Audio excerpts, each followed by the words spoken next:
যিকোনো মুহূৰ্ততে ঘোষণা হ'ব পাৰে ৰিজাল্ট, কালিও দিব পাৰে বা পৰহিও দিব পাৰে, কিন্তু একেদিনতে দিব। আৰু তোমালোকে কোৱা নিচিনা এতিয়া দৰকা মাহল হৈ আছে গোটেইখন।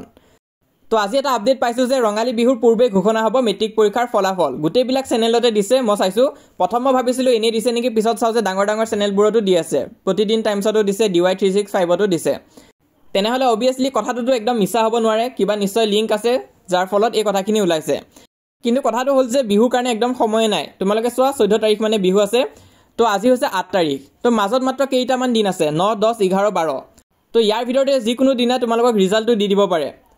9 তাৰিখেও দিব পাৰে, 10 তাৰিখেও দিব পাৰে, 11 তাৰিখেও দিব পাৰে আৰু 12 তাৰিখেও দিব পাৰে।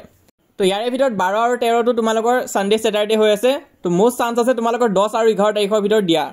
তো তাকে বহুতে কৈ আছিলা মোক, বহুতে মেছেজো দি আছিলে পাৰ্চনেলি যে আপডেটছ আহিছে যে ৰঙালী বিহুৰ আগতে ৰিজাল্ট দিব। তো এতিয়ালৈ আমি যোনখিনি কথা ডিছকাছ কৰিলোঁ এইটো আছিলে মেট্ৰিকৰ ৰিজাল্টৰ ৰিলেটেড। আৰু HS পৰীক্ষাৰ ৰিজাল্টৰ ওপৰত এটা আপডেট আহিছে যে তোমালোকৰ মে ফাৰ্ষ্ট উইকৰ ভিতৰতে ৰিজাল্ট দিব পাৰে। তো মই অকণমান আচৰিত হ'লোঁ আৰু ৰিচাৰ্চ কৰি চালোঁ বিষয়টোৰ ওপৰত, কাৰণ বাকীবোৰ চেনেলৰ দৰে জাষ্ট নিউজত দিয়াখিনিকে ৰিপিট কৰি দিলেতো নহ'ব।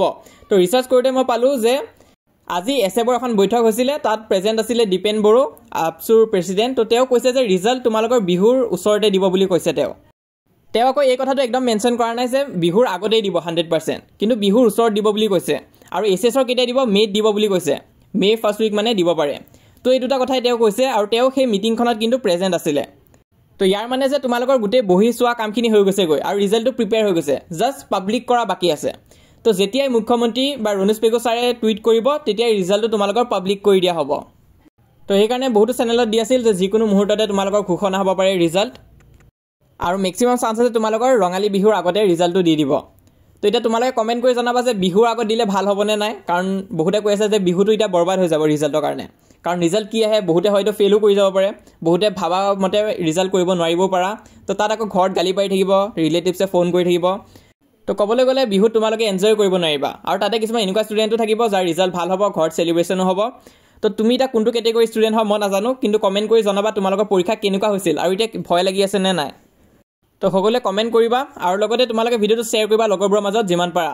তো 10 আৰু 11 ভিতৰতে মেক্সিমাম চান্স আছে দিয়াৰ, আৰু এইখিনি সময়ত যদি নিদিয়ে তেনেহ'লে বিহুৰ পিছত দিব বুলি ভাবি ল'বা, কাৰণ এই দুটা ডেটতে মেক্সিমাম চান্স আছে দিয়াৰ। আৰু HS এক্সাম দিয়া ষ্টুডেণ্টখিনিতো ইমান এটা চিন্তা নাই, তোমালোকৰ মে' মান্থত দিব। তো তোমালোকৰ আগত কিন্তু মেট্ৰিক পৰীক্ষাটো হ'ব, তাৰপিছতহে তোমালোকৰ দিব। তো এতিয়া মেট্ৰিকৰ ওপৰত চকু আছে কেতিয়া ৰিজাল্ট দিয়ে। তোমালোকে আমাৰ হোৱাটছআপ চেনেলত জইন হৈ থাকিবা, দিলেই মই জনাই দিম বাৰু। লিংকটো পিন কমেণ্টত দিয়া আছে, তাত ক্লিক কৰিলে হোৱাটছআপ পেজটো আহি যাব, সেই পেজটো ফ'ল' কৰি ৰাখিবা। সকলো ধৰণৰ ইনফৰমেশ্যন তাত পাই থাকিবা। তাৰোপৰি আমাৰ এই চেনেলটো তোমালোকে ছাবস্ক্ৰাইব কৰি ৰাখিবা। তো ক্লাছ 10 এক্সামটো কমপ্লিট কৰিছা যিহেতু, ক্লাছ 11তো আমি যিমান পাৰোঁ তোমালোকক সহায় কৰি যাম। লগতে আৰু এটা এডভাইচ দিম, তোমালোকে ভিডিঅ'টো যিমান পাৰা লগৰবোৰৰ মাজত শ্বেয়াৰ কৰিবা। আৰু তোমালোকক যদি লাগে কেনেকৈ SS আৰু SSLC এক্সামৰ ৰিজাল্টটো চেক কৰিব পাৰি ৱেবছাইটত, তেনেহ'লে কমেণ্ট কৰি জনাবা।